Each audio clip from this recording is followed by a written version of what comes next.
Zambalola salanga bola Mokonzi pusana lisusu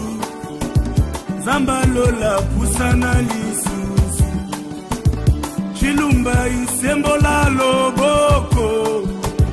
Zambalola sembola loboko. Voilà, merci Bandeko Balandia Radio, to télévision, bipa union sur Bozali Bolanda Biso.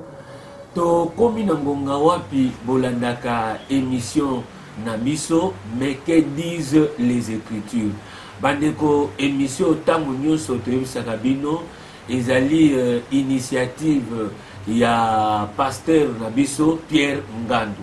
Initiative li azwaki parce que na kotambola na balabala okukuta ba jeune garçon to bandimi ba oyo peke baza basali na Nzambe bazali kosala ba discussion na se. Alors na yango azwaki initiative poteto meka ko posaka ba question wana o batu ba posaka na balabala de façon que ba ko kozwa ba répondre. Tolobi meke disent les écritures, c'est-à-dire ni ba discussion wana bozo ko sala eza malamu, ba question bozo ko poser eza malamu. Mais total la sikoyo ba écriture et lobby nini bandeko toza na 4e numéro na biso lelo yo tozali ko sepela makasi pote bandeko pe nzondo ezali ko lekana vraiment merci na ba konzikuna ndenge ba pesi biso esika pote émission oyo ekoka ko lekana poto perdre tante te okutana na moto na Nzambe oyo to benga mingi pasteur Pierre Ngandu. Alors, tu retournes, pasteur Mbote Mingi, papa journaliste. Vraiment, les lots, les sous, na tout na question, on a pour ça, parce qu'après une semaine, Boni banana Nzambe pe ba pate et pas wapi yo zali ko kamba. Et tonga ya banana Nzambe zotambo na malamu na ngolo Nzambe. Zali malamu. Merci pasteur. Alors Batuazo Sepelami il rapporte ko pesa yo pour na émission na biso toujours au salamo lelo yo toyeli yo lisusu sujet mosusu otokanisa ki mingi la femme et le ministère de la parole. La femme et le ministère de la parole parce que lelo yo toujours mona batu basi ebele bazoko kota pe makambo ya Nzambe toko solo nango. Est-ce que moi idée ko ya na sujet wana la femme et le ministère de la parole avant que toke de na question. Merci mingi papa journaliste sujet oyeli biso lelo eza malamu mingi po ndenge elobani wana tomoni na kati ya mosala na Nzambe bamama bakomi bilenge ya basi mibali mpe na kati mpe bazoko mitutu totour baobolobi bakoko sala te baoyo basala te yango na émission toyepo toyeba makomi elobi boni. Voilà, merci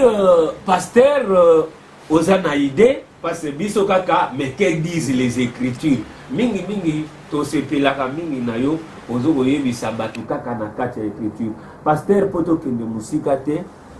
lelo yo na kati ya église soko tamboli un peu presque par na église mingi basi bakomi ko occuper tout le baba poste moko très important bazaba pasteur bazaba docteur soki ba docteur ndeni to benga bango neti toza na kati église bazaba évangéliste bazaba apôtre mais epai na bino nalobaka epai na yo kuna na église na Branham mama makambo yango wana tozomona yango te tozomona yango mwasi azomona tolobaka mwasi azomona clair te parce bandeko kote oyo basi bakomisie basi ya baéglise tout pasteur peut-être ozoyeba te basi bakomisi bango baapôtre baprêtre bapasteur mais epai na yo kuna pasteur toloba neti baloba na français boza ba misogyne ou encore boza ba o biso tobenga mingi ba macho to terme ni na ebite to ko ou encore toloba kaka simple de fazer boy bozo pesa bango mwa grade wana te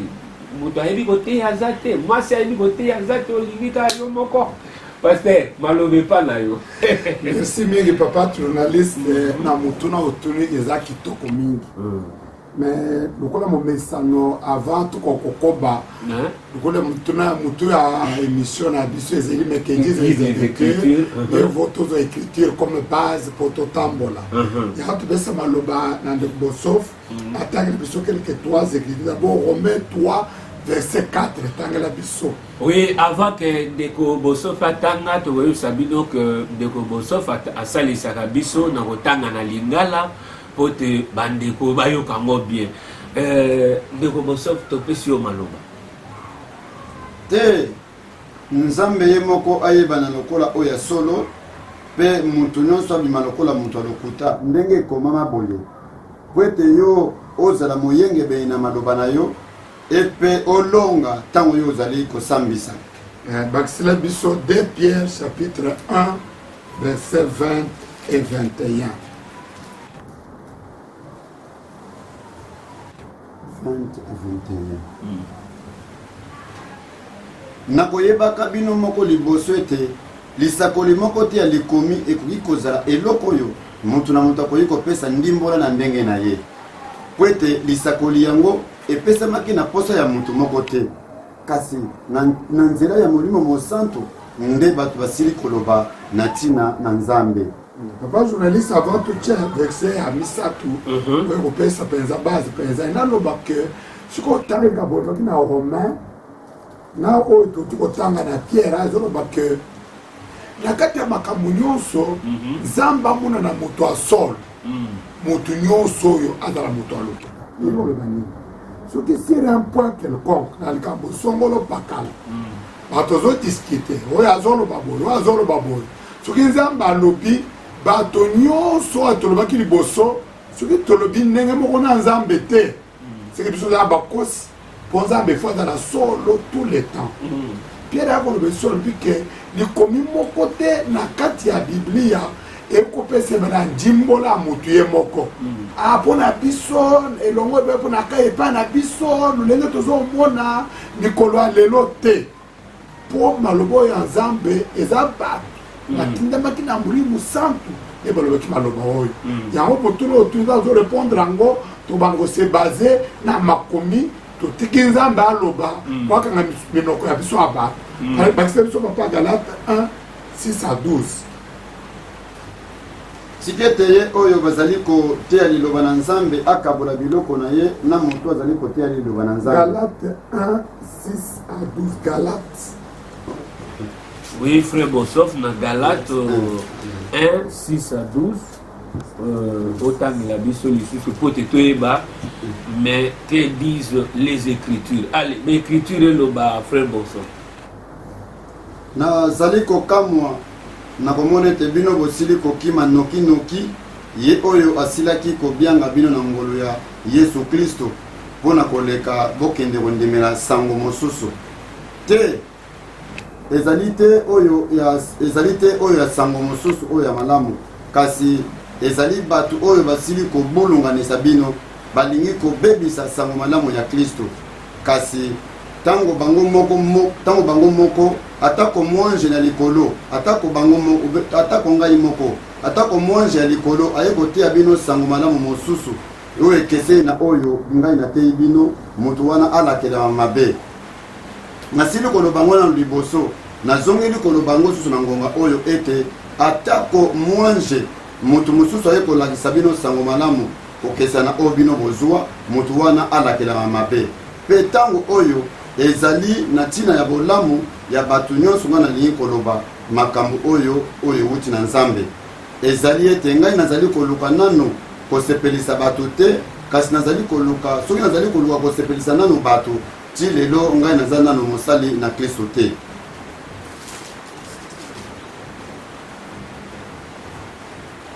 Alobeli bino boye bandeko tika ete sango malamu oyo bino bosili kozwa na nzela na ngai ezali ya bato te po ete ngai nazwaki yango to nayekolaki yango epai na moto te kasi nazwi yango na emoniseli epai ya Yesu Kristo.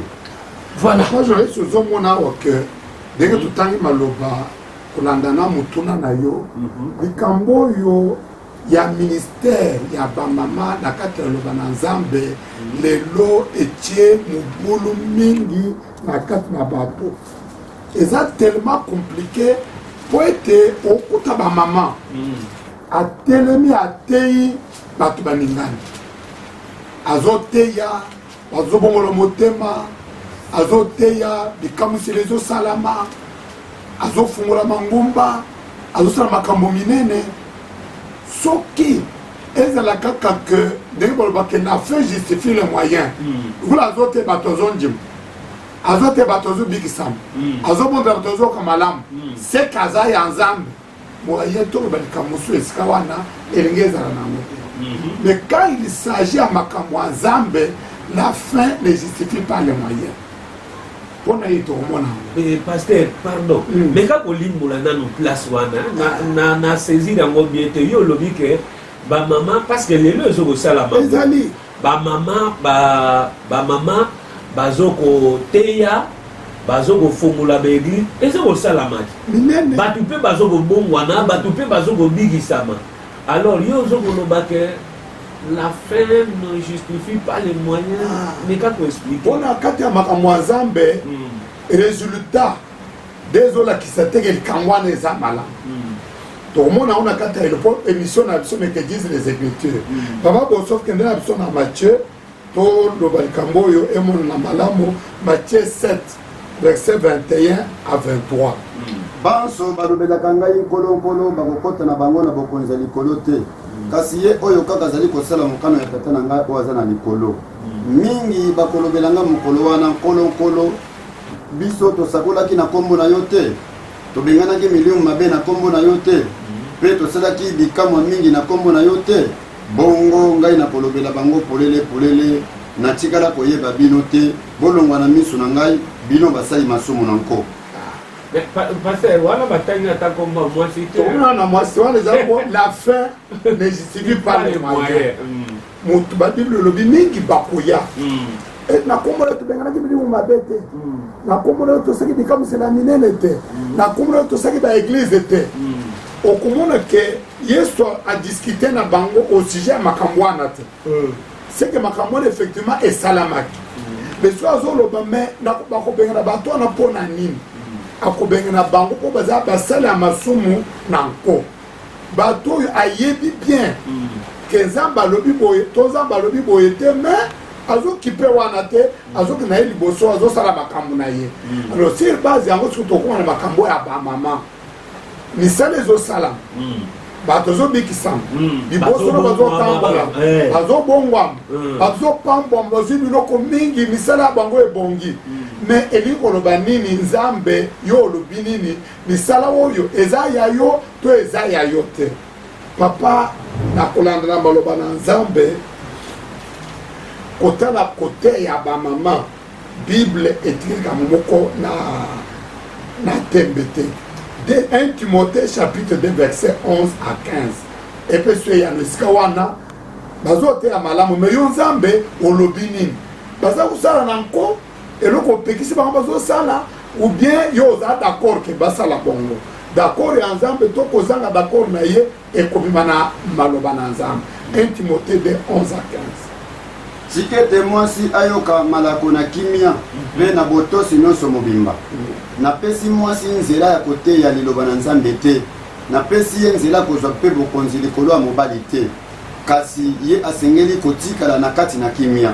nzambi adama nde akelemaki moto alibosa ezala nano tokoma pa va cette ezoki ya polo azoloba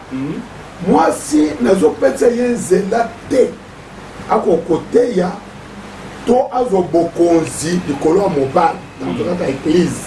mwasi obokonzi likolo ya mobali te akokoteya te polo apekisi sikoyo na verset 13 azopesa raison biso ozopesa ba raison mingi mais biblia écriture epekisi mwasi ateya mpo na nini verset 13 nzambi adama nde akelemaki moto ya yambo eva nde na nsima mpe adama te moto apengwisamaki mwasi nde apengwisamaki ye nde asili kokweya na kobuka mobeko ya nzambe papa ata otelemi wana bazoboya mwasi ateya na ntina ya likambo esalamaki na eden nzambe akelaki biso tokufa te nzambe akelaki biso toza na malade te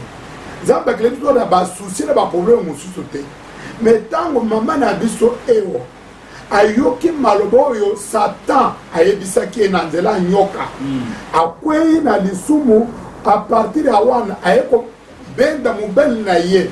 na kati ya likambo wana liteya liboso mwasi ateyaki ezaki eve azoteya adam okote totikali tala boye basala boye ezalaka mpe boye bible elobi a cause ya likambo wana mwasi akokotikala koteya te ata yebi bakisa nano 1 Corinthiens 14 verset 32 tobeta 7 likambo wana a 37 1 Corinthiens 14 32 à 37 milimo ya basakoli eyebi kotosa basakoli po ete nzambe azali nzambe ya mobulu te kasi nzambe ya kimia lokola na kati ya biklezia nyonso ya basantu tika ete basi bakanga minoko na bango na biyanganelo po ete nzela epesameli bango te ya koloba kati na biyanganelo yango kasi bayoka na botosi nyonso ya eklezia mpe liloba ya nzambe yango eutaki epai na bino to bino moko kaka bato boyebi yango soki moto andimi ete apemelami na molimo to soki ayebi ete oyo ngai nakomeli bino eza mobeko na nkolo bongo soki moto abosani yango abosana yango kasi bongo bandeko na ngai bolinga makambo papa okini po te toma mpona azobisa biso alobi eza malamu te mwasi koteya kozwa bokonzi kola mibali koloba na kati ya lingomba ayoka makambo nyonso na botosi mpe na komikitisa mpe soki aza makambo okotuna atuna mobali na ye na ndako po eza malamu te mwasi ateyi polo azokonda ozobake soki mutu moko na kati na bino akanisi aza mosakoli to apemelami na molimo na nzambe asosolaki makambo nga polo na lobi makambo nini ke mwasi akanga muna mwasi akende koteya te soki olobi oza mosakoli oza ntoma oza moteyi oza docteur yebake makambo nga polo na lobi euti epa na ngai te euti epa na nzambe soki olingi koyoka yango te etali yo nazokamoni papa journaliste lelo bato mingi basepeli koignore makambo wana batiki basi bazoteya bati bazosala boye bazosala boye mais polo alobi ke soki olingi kobwaka maloba na ngai bwaka yango polo moko alobi na galate alobi ke évangile oyo ngai nateyi bino awa meme moi jauti likolo meme nga moko soki naye nabongola yango nalakelama mabe yeno papa bato totambola boye baza modi pasteur baza modi parce que moto ateyaka bango mwasi to ndenge mwasi ateyi baza modi parce que bazopermettre makambo nzambe apekisi polo alobi soki ozosala kokesana na oyo ngai nazoloba oza anathème pasteur to comprendre nano place wana c'est que ata ndenge ezalaka bango na bango bamama bafandi na masolo na bango ya bamama donc moko akoki kotelema te ateya bango masolo ya bamama oyo mpe etali likambo okoti wana azwi bible akomi donc na lisanga ya bamama moko atelemi mpe azwi bible atangi neti ndeko na biso bosof azotanga ale moko mpe aexplike bamama ekosalama soki tokoti na kati ya mokanda na nzambe avant yakende kotelema ifuna kotuna na kati ya mokanda na nzambe masanga bamama esalamaki wana avant yakende kotelema tokoloba na ke disent les écrivains émission eza émission pédagogique avant tolobaka yakende koteya esanga bamama est ce que masanga bamama na kati ya bible ezalaka ezali te okoto bono réunion moko ya bamama basanganaki na Efese mama Christophanie abanda koloba soki tomoni bongo balobi esanga ezalaka nango te ezalaka te tozoko pasteur ese na église na yo bamama ata mwa réunion ya bango bakutanaka eza te soki obengi bamama oza makambo koloba bango baye mobali alobi bango na bango bamama bakutanaka te sadiri ata koloba mwa réunion boye basanganaka te bamama na bamama élection tolobi ke disent eza makambo ezotala nzambe on a Bible ezalaka te wa azosala azo ignorer Bible pour la ignorer Bible ignorer na ye mais ngani ignorer Bible donc na comprendre na brana mukuna ata muziki ya ba mama to spiritualité ya ba mama ezate na Biblia na brana mete na Biblia lisanga ba mama basangana mama moko kamba bango mama présidente mama coordinatrice na Biblia ezalaka te wana eza organisation humaine bato moko bazosala ngo en négligeant des écritures. Pasteur, vraiment, on doit insister dans les camps. On a vraiment laissé au pasteur. Donc, avant que tu aies la question à Bibalé, pasteur, est-ce que ceux qui attendent les loyaux, quand ils sont moqués dans la place, couple mort, ils ont un problème avec maman Ngandou a émis vraiment au fan de sa makambo à quel couple wana aza tana tante amira ko formulate écriture amira côté ya papa wana na mama wana omonike okomna likambo ya bazoke ndo kwa affaire bato likambo eza lisusu na eza réunion wana eza lisangate c'est moi ça ko no mutranzela émission no mama zamba zama lamu atindi biso loba tozana ba réunion yaka. Il y a un problème, femme samaritaine. C'est que là, quand tu es Samari, on a moto et bisinga makambo sur la salle. Avant de la crise tout est nanzela. Mais qu'on va de ça par tout boyer. On va de koloba olati bazen na yo olati jipe kina blues ya kitoko na yobi alléluia. Bino ni bali wo yo tozo comprendre te mambo musala nikoloy. Pour le lobby kanga mnoko vanda. Nazo permettre te ce que nous permettre ignorer na yo mais tant qu'on ignore encore verset qu'on le dit aux amoti alors il faut éviter ça donc il faut pasteur bon oh exemple qu'est-ce disent les écritures vraiment on dit que dans ça déjà la deuxième question faut que mais nazo ka souci poto lobana on a aussi les sana nos questions à liboso pasteur to tana bien pasteur est-ce que yo oyebi bo tango le kanaka na l'église mususu o mama tel o pasteur tel o évangéliste tel o muta loué star bat bazo kende mwasi osala te effort pour approcher likambo tolobaki yango na émission ya liboso soki mama wana soki boyokani eza malamu tozokana bien tokotani des fois maman alandi émission oyo ya za pasteur alandi tie makambo nazosala soki akoleki ozala boye à s'approcher de solo soki asapproche te oyo boyokanaka bien oba se mama mais soki mozosala eza malamu mingi mais talesko so considéra liloba oyo na liloba oyo na liloba oyo yango nde basalaki na kati ya bible na Agrippa na Priscille bake kumuna na Apollos bakote azoteya bien mais bataliti babie eloko moko ezozanga ye batie mobulu na église te bake kolanda Apollos ebise papa ozoteya malamu mais eloko moko ondie nano eye nano te est ce que bato bapasambaki ndenge nini banosona bango te abi te toza na ndeko moko komona yo Paul ayebi makambo oyo malamu tobenga ye avandisa yo na kati ya makomo donc soki mama wana aza na mato ya koyoka mais soki asi amati aleki mibeko oyo ya biblie aleki atie Paul mopanzi boye yabi na bamwa Paul wana na bamwa nani wana azosala makambo na ye eza affaire na ye ndenge moko lelo okomona fétichere asimbi bible okopekisa ye te eza affaire na ye mais pasteur kolandana nde batangaki seke na bino bato bozotika mwasi wana asala boza mpe modi seke biso nyonso totalaka mpe toza modi or ke toyebi baécriture pasteur soki oyebi écriture ozolanda yango eza na problème mais écriture eza na kati ya mokanda romain elobi Dieu sans tenir compte du temps de l'ignorance il annonce à tout homme qu'il a à se repentir des fois moto oso asala makambo wana mais ayebi na ye te aza ignorant mais lelo eza so na raison ozala ignorant te mpo biblie etangami explication epesami yo ozotala oa mama wana azoteya bien azoteya bien etala ndenge andingeli mokono ye eningani eza problème na yo soki oyebaka te problème eske oyebi na tie bo mama azotala na télévision ezokende na chaîne mosusu et pasteur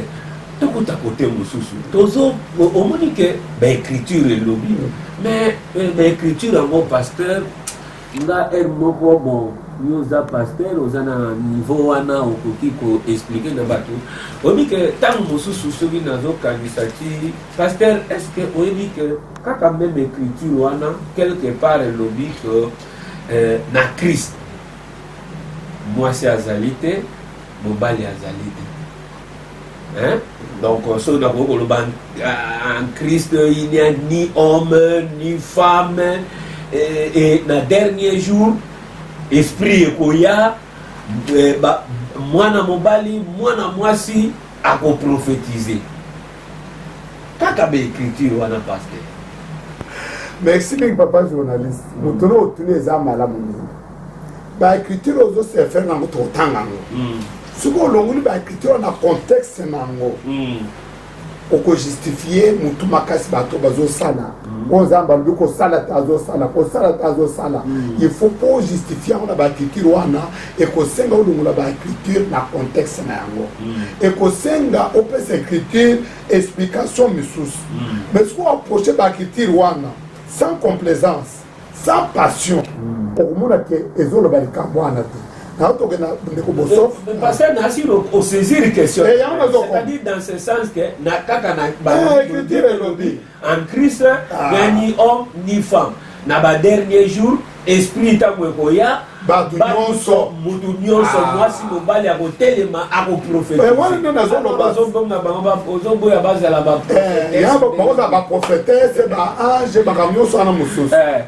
Ba écriture bato lobaka otangi wana il faut totanga ngo tocha na contexte nango et ko lekisa ke eli ko ba makambo ke non lokola nyani omni femme basi bateya po eza sumwa site mobilité biso to komaka ndenge moko molimo okutana mobilité mwasi moto so sala ndinga ko papa tango zo loba contexte c'est-à-dire bible makambo zo sala selon ba contexte donc il faut que l'écriture n'ait pas. Pourtant, on a l'écriture. Et ça, on a makambo misatu. Il faut que la Bible, il faut tirer attention à yango. Premièrement, il ne faut jamais mal interpréter la parole. Aux autres paroles de Dieu, on peut s'engondir pour justifier le comportement na yo. On peut exemple moko. Oh bah non, on peut se exemple ko balobaga il faut mwanda mama sana to ndambo alcool. Tewana na wato ça la religion. On voit par exemple bataille moko. Et ça na mboka na biso. Dans Bible le dit que tant mutu andimeli nzambe na ye na biloko na ye il faut mi pesa na mutu ategele bana nzambe. Na biloko na yo na yo moko dans les autres possibles bana nzambe pour le bi osengele obi pesa mobimba epa na ngai pour ayo bana nzambe oyebi ke écriture na bato bazwi yango bana otambala na bana basi na église boza biloko na biso ça c'est mal interpréter la parole donc on interprète yango pour kokisa yango na baposa na ye. Donc,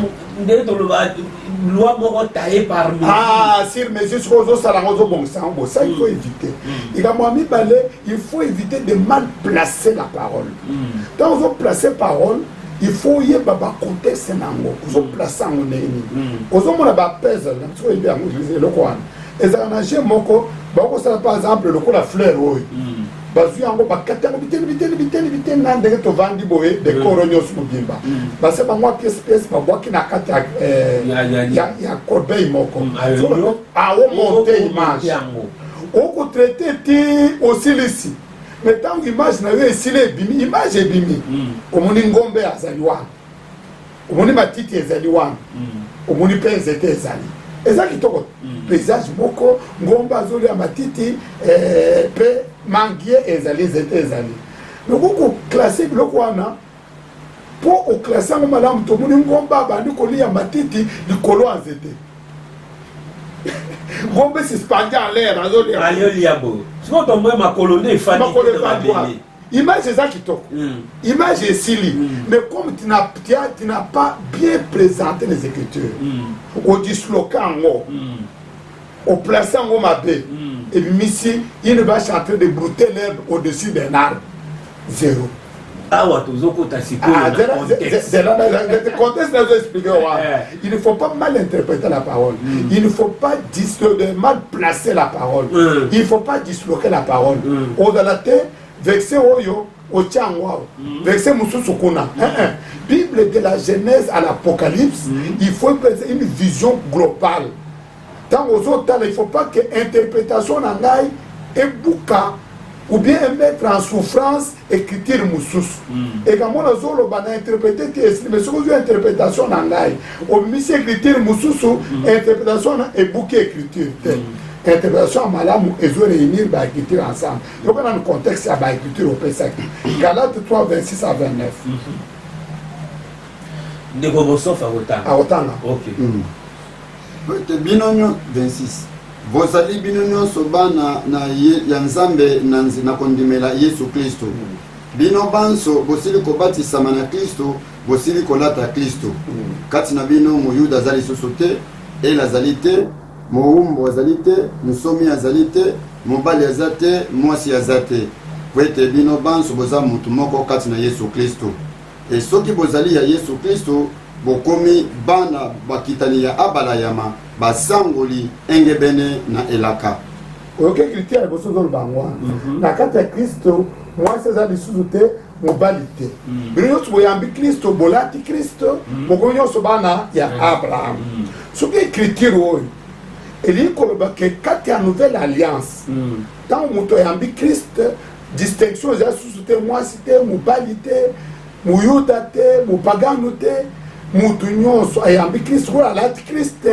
mutu nyonso azana atwa ya kosala wo nyonso alingi tozobuka écriture papa tandi sur Timothée 3 ce que ça kabongo pourquoi maintenant Bible les autres c'est sous condition pour la mutu ça un certain travail na kati église dans Timothée 3 1 à 7 pour que ce soit moi lumière sur l'écriture wana liloba oyo ezali ya solo penza soki mutu moko alingi kokoma episekopo ye azali kolinga musala moko ya malamu mingi penza esengeli ete ye episekopo oyo azanga mpamela azala mobali ya mwasi kaka moko azala moto moko ayebi komipekisa kolekisa bandelo te ayeba kotambola malamu na etamboli na ye ozoka balobi ke nyonso moto nyonso alati Kriste abatisami muyuda te mugreka te mwasi te mobali te soki elingi koloba ke dès que moto ayambi Kristo nyonso comme que chacun peut faire n'importe quoi toujours pour écriture pour aboli que soki moto azala évêque oyambi Kristo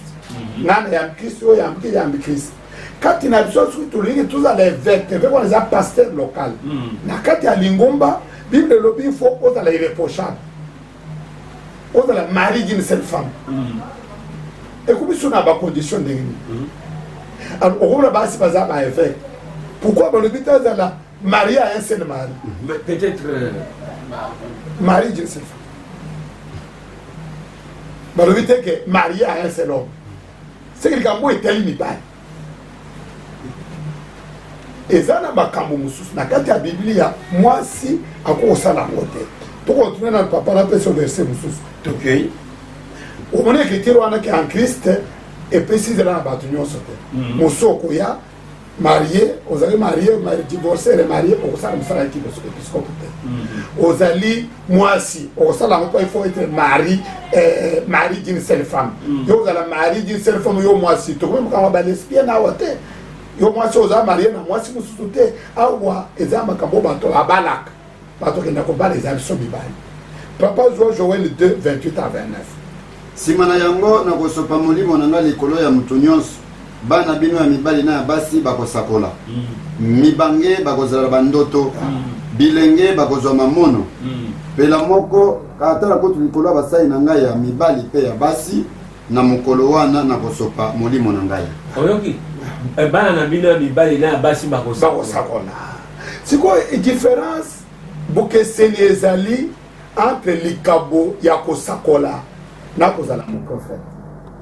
kosakola papa kosakola koloba mino kwa sika kolimbola yango pasteur kosakola wana nayebi te na français prophétiser alors prophétiser ozala prophète eza ndenge moko ministère ya prophète ezali kambo lisusu koprophétiser toyoka ta chambre toyembi à un moment donné molimo ya nzambe ekiti likolo ya motu abandi koloba ngai nzambe na bino nalobi bongo likambo boye likambo ekosalama ou bien yo mwana na ngai songolo ozotambola lolenge moko ya malamu te soki obongi obongoli motema na yo te nakoboma yo ou bien yo mwana na ngai pakala ozobundabunda mpo na kobota otamboli mingi me likambo ezopelisa okobota ntango ozalaki na 15 ans osalaki boye soki obongisi likambo wana esili likambo oyo ebongi wana eza koprophétise mais prophète ministère ya prophète ezali na kati ya Ephésiens 4 à côté ya baautre baki apôtre prophète évangéliste docteur pasteur wana eza ministère azwa na kati église ateli boso ya bato ofungoli biblia abandi koloba ndenge nazoloba boye azoteya mais aspect na ya lite eza aspect prophétique eza différent la droit prophétie bien que ye prophète il prophétise aussi mais aza na ministère ya parole ya koteya pour la édification ya église donc tant molimo ekiti koloba bana basi mpe mibali bakoki koprophétise moto okopekisa mwasi te aprophétise te église motu te akopekisa mwasi aloba na mboko ya sika moto akopekisa mwasi alimbola wana bakosala yango eza problème kolimbola to azoloba monoko moko oyo bino to bozoyeba te par exemple une langue inconnue kolimbola baécriture likambo wana epesami na mibali mpolo alobi yango ozomona likambo tolobi wana donc sikoyo molimo ntango ezokita batusi bakosala likambo wana mais soki totiki basi babanda koteya ozomonake tozobuka oyo paul alobi ke nazopekisa mwasi aka koteya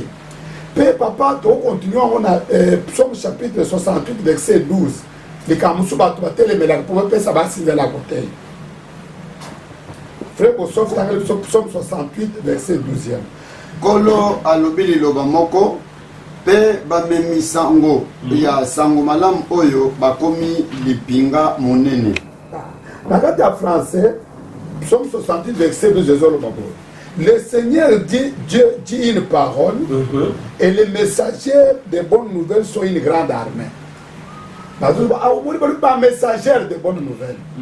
papa oyebi que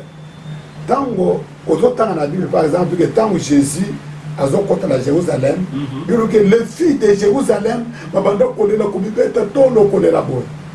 les filles de Jérusalem wana bato esagezaka bana basi me mokolo nzambe akopesa ngolo na bato wana bateyi yango eza malamu mingi bateyi bakoma na Israel mpo bakomona vision mosusu ya biblia bakoexplike bino prese wana ntango bazobana kati ya biblia parce que ntango ozosala baétude tomona likambo toyokogana eza solo les filles de Jérusalem elingi koloba les habitants de Jérusalem et de ses environs eza basi te na basi na mibali on il faut ozala wana mpo kokoyeba yango soki okotanga les messagers de bonnes nouvelles omoni awa basi baza bamessagers de bonnes nouvelles te ça ne veut pas dire femme wana ezali interprétation particulière parce que eza basi alors c'est que Paul azocontredire parole de Dieu Paul azocontredire parole de Dieu alors azoloba solo ozomona ntango tozala makambo wana tozomona ke mwasi aza na esika na ye atelema na esika na ye asala makambo na ye. Alors pasteur toujours comprendre muke mais tokoloba nini to pasteur tokoloba nini lelo yo basi bazali na kati ya église baza ba diacre ba protocole ba modératrice pona pasteur boyi alors na ba ope baza ba diacre ba protocole ba modératrice to banani wana musulma ba grade wana ase ya kokoma kote à côté ya tokoki ko accepter bango papa journaliste mitoro na eza penza na makambo ebele diacre eza na sete diacre eza musala munene na kati wana tokope sababa te nazokoma wana tala na likambo ya liboso otolobaki ya liboso wana ntango bible ezoloba na kati ya Efesiens 4 ke oyo amataki nde akitaki amemaki milimu akitisi mapamboli apesi bamosusu lokola bantoma apesi baoyo lokola bapotre baoyo lokola baprofete ntango ye moko azalaki na mokili oyo na kati ya nzoto boye imaginez-vous que Jésus azobenga baapôtre abengi 12 apôtres kaka 12 mibali basi bazalaki te pasteur nzela nano basi bazalaki na mayele te nazopusani bakestion est ce que basi ya minene bazalaki te basi ya courage bazalaki te pasteur nga mpe natuna likambo wana azalaki kokote 12 mais on dirait que so bazotambola ezali mpe na basi oyo batiaka bango te na liste nini basi wana bazalaki ebele bazotambola bazokende boye bazobenga des femmes de distinction oyo baza koaccompagne ekolo mpe bazoservir ye na biloko na bango basi baza na moyen mingi ya kosalela nzambe lelo lingomba moko boye po etelema soki basi bazwi likambo wana na mitema te lingomba wana okende esika moko te basi baza na mosala mpe na kosala mais ntango bazolonga esika wana bakabandi okota na ba 12 te 12 kaka mibali 12 apôtres. Jésus a dit misogyne. Tant que tu as 12, Pierre, André, Marie de Magdala, Marie Madeleine Azali, Marie Wabota qui est maman de Yemoko Azali,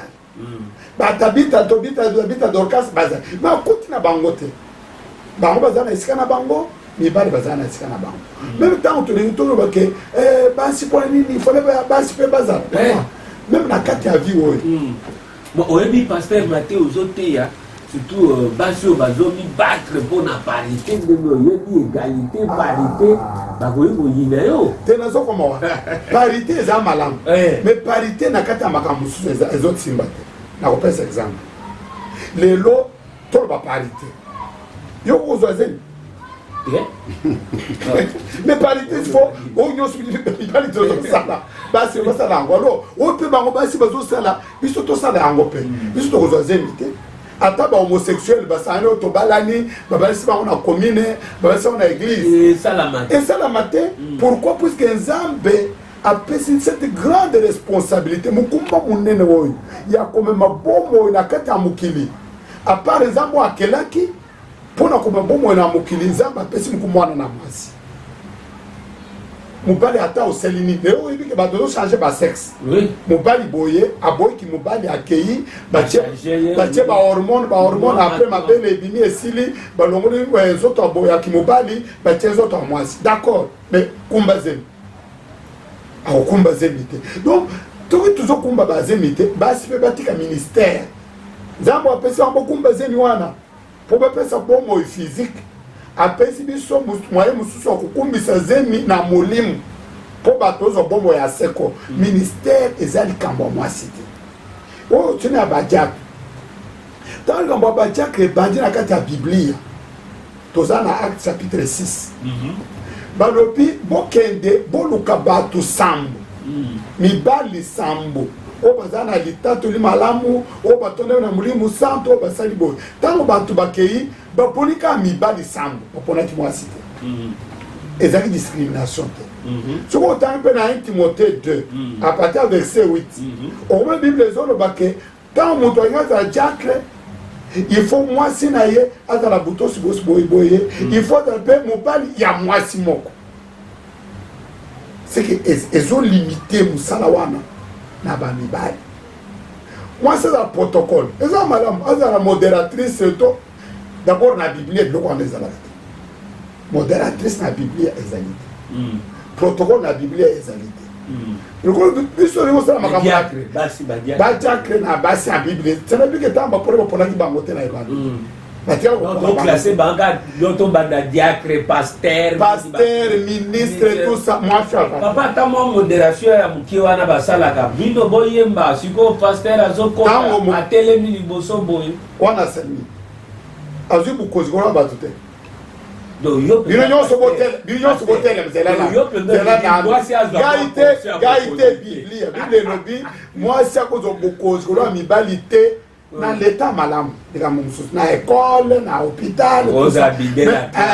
mais na kati ya église ya nzambe mwasi wane botelema ezani toketa maboko bama bozobeta maboko te ezani botelema ezani eza bokonzi soko telema biso nyonso tobeta maboko makasi mama sala boye mosala boye akomi ko diriger bible na bible pe na moni ata mwasi te wazaka ko yembisa bibali aza na babsom bazate basi bana bible ba yebesika na bango basi okuna par exemple basi kula Déborah aza prophétesse mais okuna mukanda Déborah okuma na bible bible na ba Samuel ba Jérémie ba Ézéchiel ba tout mukanda na kombo ya mwasi na Biblia eza Ruth eza compte rendu eza kambo Esther eza pe mutokoma kyango te makambo nzambe papa na Biblia nzambe pesa na mibali okuma Miriam ndeko ya Moïse babenga ye prophétesse qui prophétesse ya Miriam eza ngula Moïse te eza toujours bazo prophétiser lokuna lelo basi baza makambo mingi bakoko sala kitoko bame malingo mazambe liboso mais côté ya na kozo bokozi bible pekisiango bible bisko zo sala ngo yo moko uliko sala mais na suka bakutuna yo tango banda ko te wana olandaki na Biblia to na landaki te mais olandaki émission mais que disent les écritures te on a connaissé que ça makambo na bango bazo tanga na Bible yozo makambo na bango Bible le biba koloba longo mosika na ngai mosala masumu na nko oyebi likambo pe obeko sala. Alors pasteur totigali na minute muke tozali kotala montre na biso à part totuni au moins mitune ebele awa mais tokomoko manasuka émission na biso peut-être ezana mutuna mususu na asi mikolo yo banato bandi émission bazoko bengi ozi moi question moko boite okoyi koloba de hôtel to ba posa ki obo to meka ko ormeka ko répondre mo rapide pour to ces émission. Merci papa journaliste ko pe na ska émission ngo lobi bande komingi bazo sepela na émission na yo mais que disent les écritures. Autre question, hein? Ma question de comment, par exemple, comme on a eu l'eau la mbuta, à connaître le symbole en passant, ça m'a pas embolé, puis on a mis un souci. Moutouna na yebande kutuna zotu na pasteur makambo lukula kombo ya libatis. To ba prénom écriture lobi boni. Na lobi a commis na répondre te na dire l'année mission kamone ezalité a commis des sources na c'est que non émission abiso alelo à samedi to répondre le 10 décembre okoyoka réponse la yo réponse en wana ndeko na ngai ya lobi to na ko commenter na posa ba prénom ba nom ba nini bible lobi nini pona yango na kati ya biblia ba kombo ya ke muto abatisami ba pese kombo ezalaka na ngote Paul batisi na boyoka na ya sika bato ya liboso babatisamaki ezali mokolo ya Pentecôte 3000 personnes bapesaki bango mikanda ya bateme te bapesaki mpe bakombo te bayebezwa bakombo ebele wana wapi seke moto ako azobatisama azali oblige te azwa kombo ya sika to bapese kombo mosusu lokola kombo wana eza na supériorité likolo ya bakambo mosusu wana eza ntango basango bayaki liboso bon mais kati ya Biblia bashanjaka mpe bakombo ya bato ezalaka na ntina ntango nzambe abengi Abraham koma ezalaki Abraham ABRAM sikoyo ntango batamboli ere moko boye mwasi na ekombo Sarai nzambe na kati ya Genèse 17 verset 5 na 15 alobi na Abraham bakobenga lisusu Abraham te kobanda kobengama Abraham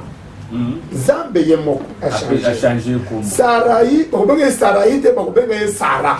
Fait apesi tina nini bakobenga a changé ba kombo Abraham le père des nations, Sarah une princesse. Zamba apesi kombo wana. Jacob kombo le ki ba surplanteur. Motoyo omona abotoli droit de naissance yande kona ye azobundise ko bazana kati alibumunanu azali mutu moko ya mubulu. Tango abundi na moi j'étais na suka albino zamba moi j'habite tikanga na kende butu tongo bandi ko tana tikanga ya habite na kotika yote amwe ke obongola ngai ya tune kombo na yo nani ya kombo na Jacob muyibi habite utalelo bakobenga yo lisusu na kombo ana te kombo na kozala Israël parce que obundi na nzambe pe olongi Simon azaki Simon mais Jésus a bongoli kombo apesi kombo ya Pierre Saul de Tarse azaki Saul de Tarse de temps nzambe akutani na ye alongoli kombo ya Saul apesi kombo ya Paul donc tozomona qu'à partir ya wana kombo abateme ezali mais ezala bakombo mosusu signification nango eza malamu te bapesi kombo makila mabe te ntango nayebaki mbongo pasi nandimi mpenza mokombo wana ntango nango ti betala koyeba keno bakombo ya mabe nzambe achangeaka yango nakokochange mpe kombo wana nganza babengesi bongo pasi te babengaka kombo nini naoza Gedeon babengaka kombo nini nazwi Jérémie naboti mwana na ngai repese kombo mosusu babite mwana na ngai repese kombo Joseph eza mpo bakombo wana boyo eza na Bible bato balate kombo wana bazalaki na témoignage malamu masolo bango eza malamu nde tozwi bakombo wana meme na libota tata mwasi moko ya ndoki mpenza bato bayi wana ndoki azwi kombo apesi yo ozwi oboti mwana okopesi mwana tata kombo tata mwasi wana te te wana te mutu meme moboti aboti yo omondeke papa nayo azalaki kanda makambo mabe boye opesi mwana kombo mwana azaka lokola ndoyi na ye boye ndenge nini na bakombo opesika babipesela opesi mwana kombo anoko na ye kaka ndenge noko azali moyibi ndenge mwana aza moyibi kombo eza na influence yango kombo tozwaka kombo bikulu bebizuela to donc ndeko molandi soki olingi opesa mwana kombo opesa mwana kombo nyonso olingi kopesa kombo ya Biblia eza na avantage ke mutu wana asala kombo wana aza na lisolo ya kitoko eza nsima na ye opesa mwana kombo ya Juda te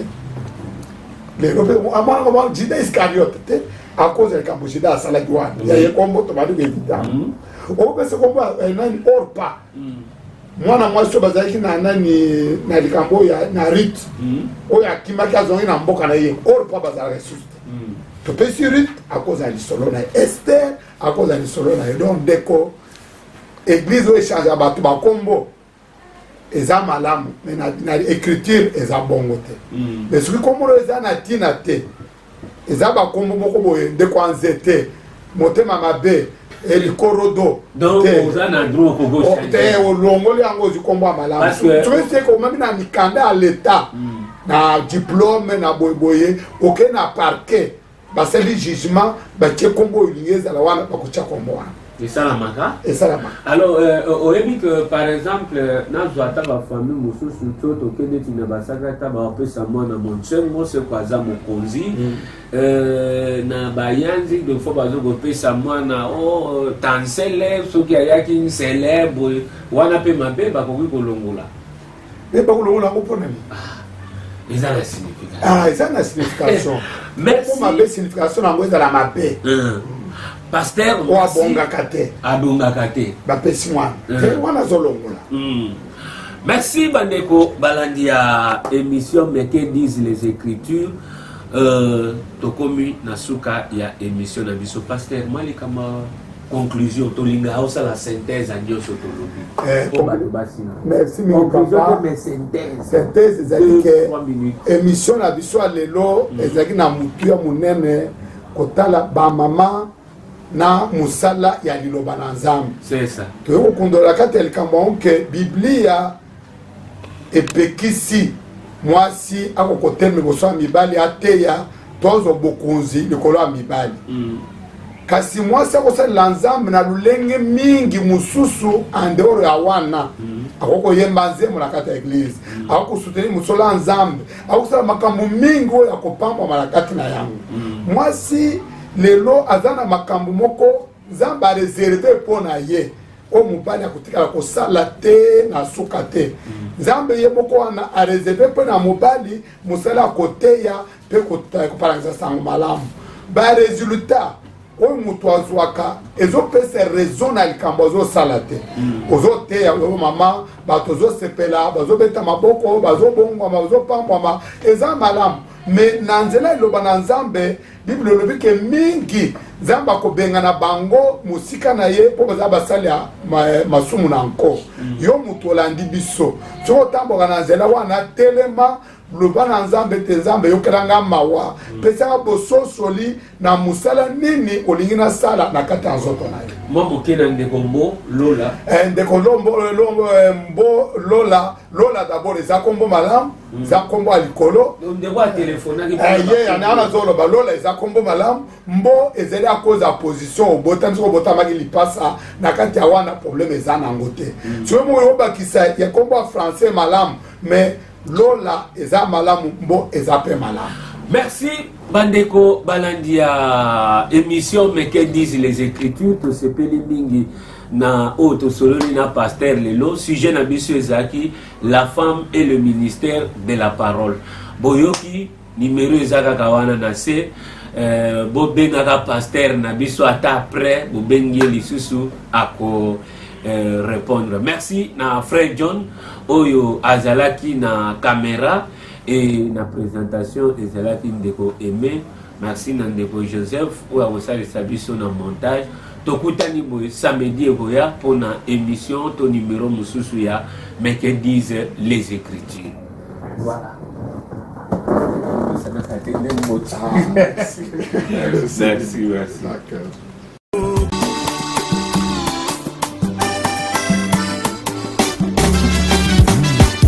Salanga bolamu